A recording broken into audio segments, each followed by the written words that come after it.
ଠିଆ ହେଇଛ ଏମିତି କୁହନି ମୁଁ ଟୋକାଟା ମୋ ଦେହ କଣ ହେଇଯାଉଛି ତୋ ଦେହଟା କୋଉଥିରେ ତିଆରି ବେ ତୋ ଦେହଟା ଏମିତି କଣ ହେଇଯାଉଛି ମଉସା ତମେ ବାହା ହେଇଛ ବାହା ହେଇଛି ମାନେ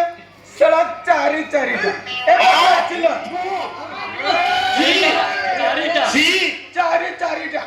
ତମେ ସେମିତି କୁହନି ମୋ ଟୋକାଟା ମୋ ଦେହ ହେଇଯାଉଛି ନା ଆଚ୍ଛା ମଉସା ତମେ ତ ଚାରିଟା ଟେଷ୍ଟ କରିଛ ମୁଁ ଭାବୁଛି ମୋ ଭାଗ୍ୟରେ ଗୋଟେ ବି କଣ ଜୁଟିବନି ମୁଁ ଭାବୁଛି ବାହା ହେବା ବୋଧେ ମୋ ଭାଗ୍ୟରେ ନାହିଁ ମଉସା ତମକୁ କେତେ ବୟସ ହେଲାଣି ହବ 40-50 ତମେ ତ ହିଡ଼କୁ ନୁହଁ କି ଜମିକି ନୁହଁ କଣ କହିଲୁ ଯଦି ତମ ଆଡ଼କୁ କେହି ଆସୁଛନ୍ତି ମୋ ଆଡ଼କୁ ଠେଲି ଦଉନା ମୁଁ ତ ସେଇ ସନ୍ଧାନରେ ଅଛି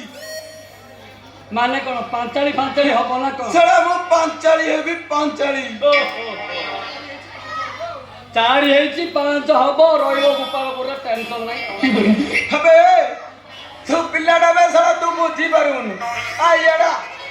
ଯେମିତିକି ଦ୍ରୌପଦୀର 5ଟା ସ୍ୱାମୀ ଥିଲେ ସେ ତାଙ୍କ ସ୍ୱାମୀର ଅଳି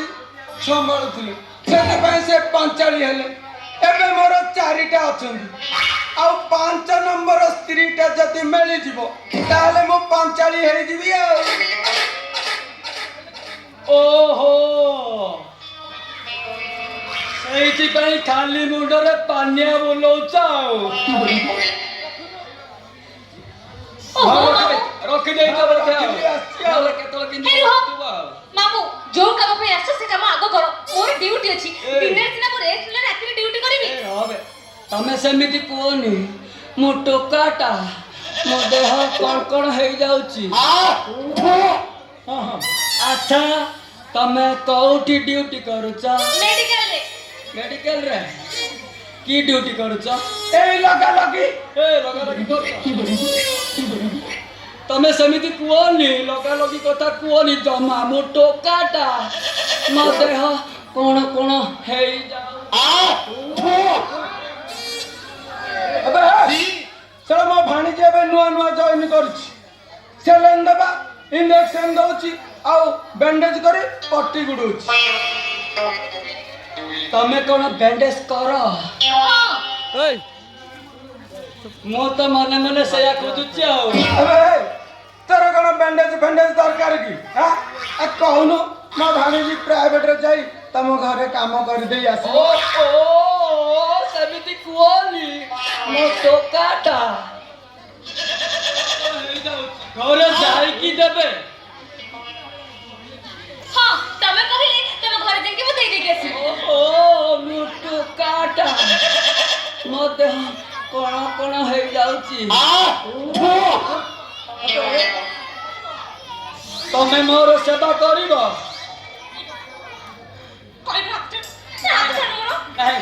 ତମକୁ ଧଇଲା ପରେ ମୁଁ ସବା କେତେ କଣ ଭାବି ଦେଇଛି ନାଇଁ ଛାଡ଼ିବିନି ମତେ ଖାଲି ଥରେ ଗୋଟେ କିସ୍ ଦିଅ ତାକୁ ଖରାରେ ଶୁଖେଇକିରି ଯାହା ହେଲେ ଚଳେଇ ଦେବି ଆଉ ବାଡ଼ାବାଡ଼ି କରନା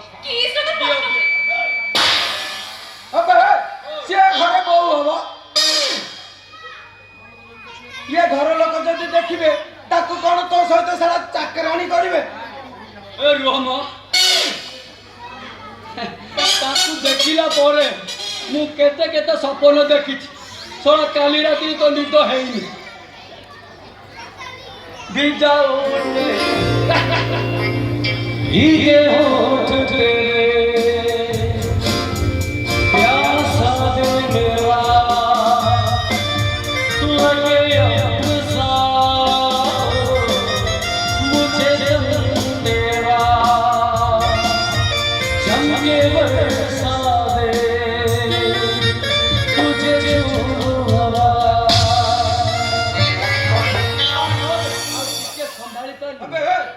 ସିଏ ଘରର ବୋଉ ହବ ପରା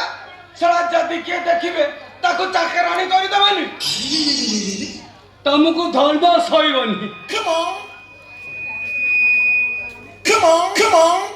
ଏ କଣ ହେଇଛି? ଶଳା ଯାହା ପେଟରେ ଭୋକ ନାହିଁ ତାକୁ ଦଉଛ ମଟନ ବିରିୟାନୀ, ଆଉ ଯାହାକୁ ଭୋକ ଲାଗୁଛି ଶଳା ତାକୁ ହାତରେ ଦେଖେଇ ହାତ ଭାତ ଥାଳି ଦେଖେଇ ଦେଖେଇ ନେଇ ଯାଉଛ। ମୁଁ ଅଭିଶାପ ଦଉଛି ସବୁ ଝିଅଙ୍କର ପରିସ୍ରାରେ ଢେଗି ପାଇପୁ ଲାଗୁ ଠିଆରେ ଠିଆରେ।